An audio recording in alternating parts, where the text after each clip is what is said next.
Vous êtes-vous déjà demandé comment nous savons à quelle distance se trouve la Terre, la Lune et le Soleil? Nous n'avons pas de mètre ruban assez long pour en placer une extrémité sur Terre et l'autre sur le Soleil afin de mesurer la distance. Aujourd'hui, bien sûr, nous disposons d'instruments incroyables capables de le faire. Mais la question est, comment les Grecs anciens, sans tous ces outils modernes, ont-ils pu estimer ces distances avec une précision étonnante? Ont-ils été aidés par des extraterrestres?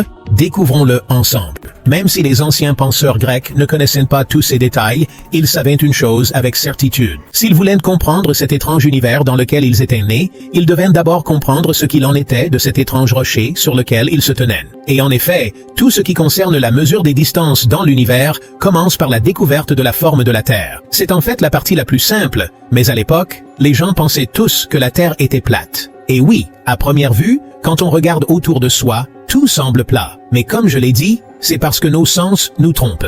Le diamètre de la Terre est 7 millions de fois plus grand que notre taille. C'est pourquoi sa surface nous semble plate. Mais si vous étiez un titan de 2000 km de haut, votre pied s'enfoncerait dans la courbure de la Terre à chaque pas. De même, vous penseriez que Jupiter ou le Soleil sont plats si vous essayez de marcher à leur surface. Tout est une question de taille et de perspective. Mais si vous cessez de vous fier aveuglément à vos sens et que vous regardez un peu plus attentivement, il n'est pas si difficile de comprendre que la Terre est en fait une sphère. Par exemple, si vous observez des navires disparaître à l'horizon, vous remarquerez que ce sont d'abord les parties inférieures qui disparaissent, puis finalement les parties supérieures des voiles et des mâts. Ou si vous examinez les données de plus de 12 000 éclipses lunaires au cours des 5000 dernières années, vous constaterez que l'ombre de la Terre sur la Lune est toujours incurvée. La seule forme qui puisse projeter une ombre incurvée sous tous les angles de lumière est une sphère. Et si vous étudiez les ombres d'objets situés à des endroits très éloignés les uns des autres au même moment de la journée, comme l'a fait Ératosthène il y a 2200 ans,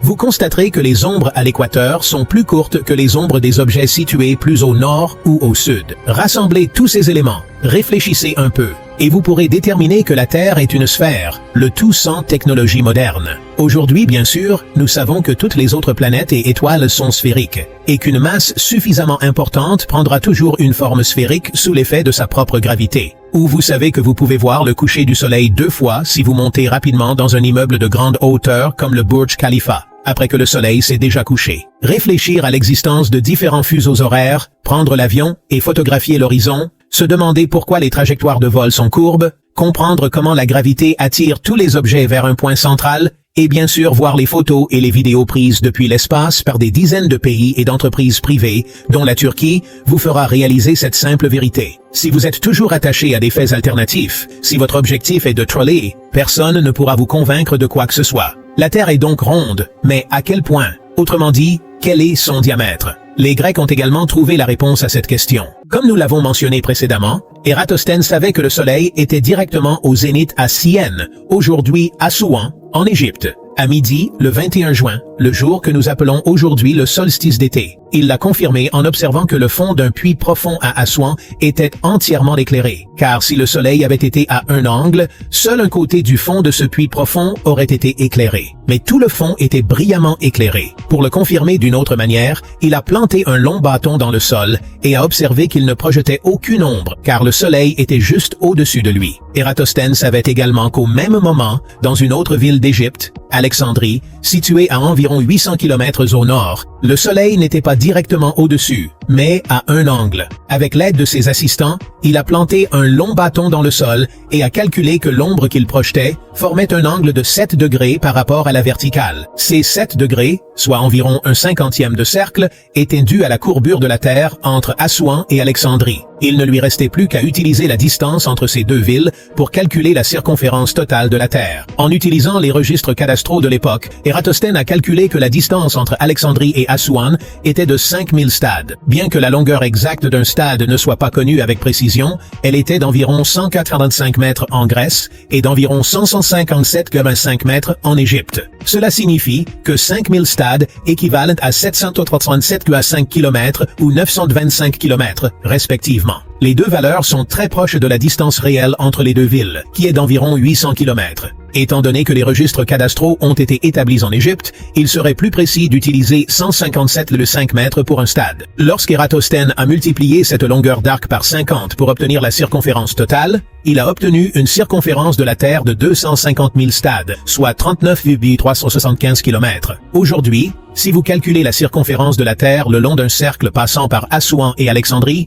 vous obtenez environ 40,46 km, et le long de l'équateur, 40,175 km. Il s'agit d'un résultat extrêmement précis pour une mesure effectuée il y a plus de 2000 ans. Connaissant la circonférence de la Terre, on peut également calculer son diamètre en utilisant la valeur de pi, qui était alors approximée à 3. Ératosthène l'a calculé à environ 13,125 km. Aujourd'hui, nous savons qu'il est de 12,756 km, une différence de seulement 2,8%. Et notez la date, nous parlons de l'an 200 avant Jésus-Christ. Les platistes modernes, avec tous les progrès scientifiques et technologiques du XXIe siècle, ne connaissent même pas cette géométrie et ces mathématiques. Réfléchissez-y. Maintenant, nous pouvons utiliser cette distance connue pour commencer à mesurer des distances encore plus grandes. Et c'est ce que les Grecs ont fait. Leur premier objectif était la Lune. Aristarque de Samos, qui a vécu vers 200 avant Jésus, a commencé par observer un fait fondamental. Lors d'une éclipse lunaire, la Terre se trouve entre le Soleil et la Lune, projetant son ombre sur cette dernière. Mais l'ombre projetée sur la Lune était beaucoup plus grande que la Lune elle-même, assez grande pour la recouvrir entièrement.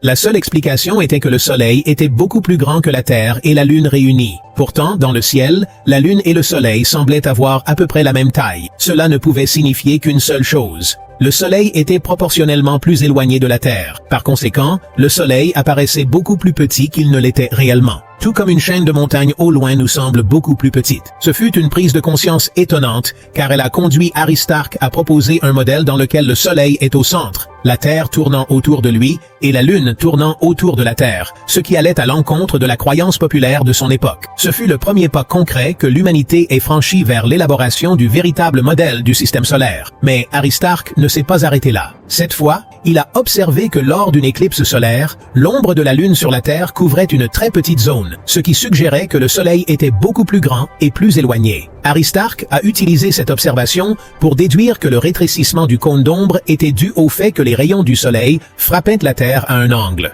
En mesurant soigneusement ces angles, Aristarque a pu calculer les distances entre le Soleil, la Terre et la Lune en utilisant une simple trigonométrie qui avait été développée par les Grecs des siècles auparavant. Ces calculs ont montré que le Soleil était environ 19 fois plus éloigné de la Terre que la Lune. Cependant, nous savons aujourd'hui que la distance réelle est d'environ 390 fois. Cette divergence était probablement due aux limites des outils dont disposait Aristarque à l'époque. Néanmoins, sa découverte a été révolutionnaire, car elle a prouvé que les distances dans le cosmos pouvaient être mesurées en utilisant la géométrie et la trigonométrie. Les estimations d'Aristarque, bien qu'imprécises, ont jeté les bases pour que les astronomes et les mathématiciens ultérieurs affinent ces calculs. Maintenant, vous vous demandez peut-être comment ils ont mesuré ces angles avec une telle précision. Eh bien, les Grecs ont développé des instruments tels que l'astrolabe et la sphère armillaire qui leur ont permis de mesurer les angles dans le ciel avec une précision remarquable. Ils ont également utilisé des techniques telles que la parallaxe, qui consiste à observer le même objet depuis deux points différents afin de mesurer son décalage apparent par rapport aux étoiles lointaines. La capacité des Grecs anciens à mesurer les distances à la Terre, à la Lune et au Soleil, en utilisant ces méthodes et ces instruments,